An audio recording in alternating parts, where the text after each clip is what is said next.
Ya, Bapak Ibu, hari ini saya akan panen kompos ya.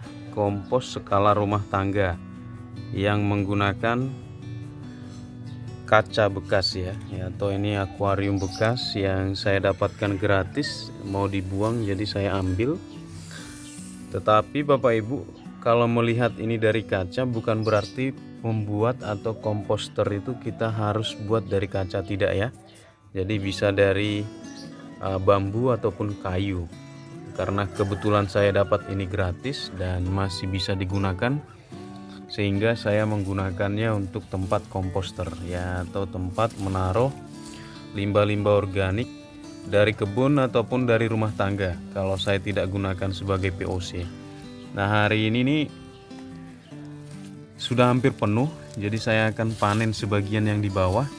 Ini sistem komposnya itu sistem paling sederhana, yaitu ditaruh saja. Jadi tidak ada perlakuan khusus, misalnya ditutup atau disemprotkan dengan E4 atau dengan bioaktivator yang lain ya, VOC atau MOL, tidak. Jadi ini murni hanya dikumpulkan saja. Jadi setinggi hampir 60 cm. Ini hanya sampah-sampah, daun, ada juga tanah sebagian yang saya kumpulkan di atasnya ya.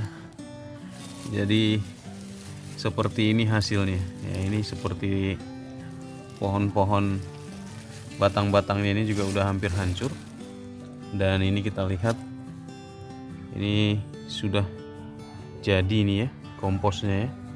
Nah, ini akan kita panen, saya kurangi supaya bisa masuk lagi sisa-sisa seperti sisa-sisa apa itu namanya, sayuran, ini bisa dikumpulkan. Jadi ada dua tempat saya punya, di sana satu, di sini satu. Nah, di sini ini hampir penuh ini. Ini daun-daun yang sudah kering, hampir kering juga ada. Nah, ini kita akan kurangi, dan di dalamnya ini ada banyak sekali mikroba-mikroba yang kelihatan ya, atau mikroorganisme yang kelihatan secara kasat mata, yang membantu menghancurkan bahan-bahan organik di dalamnya. Ini dia. Itu mereka yang bekerja itu. Kerja siang dan malam 24 jam. Tanpa dibayar ini mereka ini. Kerja untuk menghancurkan kompos-kompos ini, atau bahan-bahan organik ini jadi kompos seperti ini. Ya. Jadi ini dia hasilnya. Ini bagus sekali untuk jadi media tanam, dan juga kita lakukan pemupukan di polybag ataupun di lahan ya. Jadi untuk campuran media tanam sangat bagus. Nah, ini kita mau panen ini supaya bisa diisi lagi dengan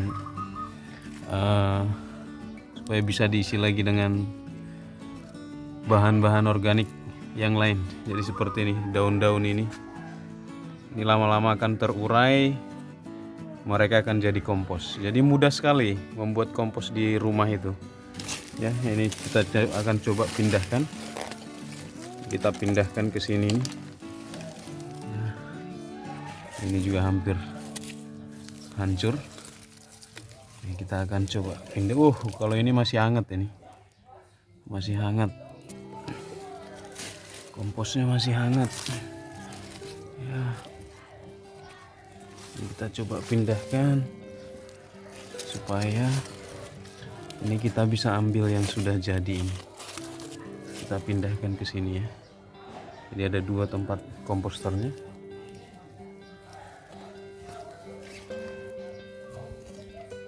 Kita akan panen ini. Jadi ini update jahe yang 1 bulan lalu saya tanam, saya panen dan tanam kembali. Yang awalnya hanya satu ya, ini sekarang sudah ada 1, 2, 3, 4, 5. Nah, ini pohon utamanya, ini agak tua ini. Sekarang sudah ada 5 ya. Ini juga tunas-tunasnya sudah ada, ini yang baru. Ini semua menggunakan kompos ini. Kalau ini kompos sapi pupuknya. Nah ini juga kompos sapi pupuknya. Ini komposnya. Nah ini juga menggunakan kompos sapi nih pupuknya di media tanamnya. Kunyit ya di sekitaran sini. Oke, kita akan lanjut panen kompos ya. Mantap sekali komposnya. Free, jadi kita nggak perlu beli lagi. Ibu-ibu yang nyapu, yang punya pohon besar nyapu daunnya itu, daunnya jangan dibuang, dikumpulin aja. Ada kompos bag juga kalau nggak mau pakai seperti ini. Kompos bag yang dari bahannya seperti planter bag itu, yang bisa dikunci ya. Kalau nggak punya seperti ini dan nggak punya yang dari kayu. Nah ini kita mau panen sekarang. Jadi ini dia komposnya, bagus sekali.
Ya, dan masih banyak lagi Bapak Ibu ya. Tidak bisa saya video sampai selesai. Jadi kira-kira seperti itulah mudahnya membuat kompos. Nah, ini kita akan menggunakan ini sebagai campuran media tanam untuk tanaman saya yang menggunakan ini. Jadi menggunakan botol. Jadi saya akan perbaharui media tanamnya. Ada beberapa botol yang kosong. Jadi saya akan menggunakan itu untuk media tanam untuk yang di botol atau menggunakan botol ya, supaya tumbuhnya bagus dan subur-subur. Demikian video dari saya, kompos homemade atau produksi rumahan ya, mudah sekali. Kita bisa membantu mengurangi persebaran sampah ya di TPA atau di tempat pembuangan sampah Bapak Ibu. Jadi kita nggak membakar juga, kita nggak menambah karbon dioksida di lingkungan kita, tetapi kita bisa jadikan sebagai campuran media tanam yang bermanfaat, berguna untuk ini tanaman-tanaman kita ini. Jadi tanaman-tanaman yang ada di pot ya ataupun yang ada di lahan seperti itu ya. Kita menyumbang juga oksigen di lingkungan kita yang harusnya dibakar jadi karbon dioksida, tapi kita sumbang menjadi oksigen lewat tanaman-tanaman ini. Kita sehat, lingkungan juga sehat, dan kita pastinya jadi bahagia. Saya Julianto Samosir, channel Rumah Kebun Organik. Kalau ada hal-hal yang kurang jelas terkait kompos ya, bisa tanya-tanya di komen. Jadi sekali lagi ini sangat sederhana punya saya ini. Komposternya tidak harus pakai kaca, bisa pakai yang dari kayu atau pakai kompos bag juga bisa. Dan saya juga tidak selalu menyemprotkan EM4 pertanian ataupun mol dan lain sebagainya. Natural saja, kena hujan, kena panas dan lain sebagainya, di bawah sinar matahari langsung, tidak ditutup juga. Jadi alami dia, alami terurainya. Jadi kira-kira jadi seperti ini dia komposnya. Demikian video dari saya. Sampai ketemu di video-video berikutnya. Jangan lupa untuk menanam ya, kita rawat, kita panen, nikmati dan bahagia. Sampai ketemu di video inspirasi berikutnya. Bye bye.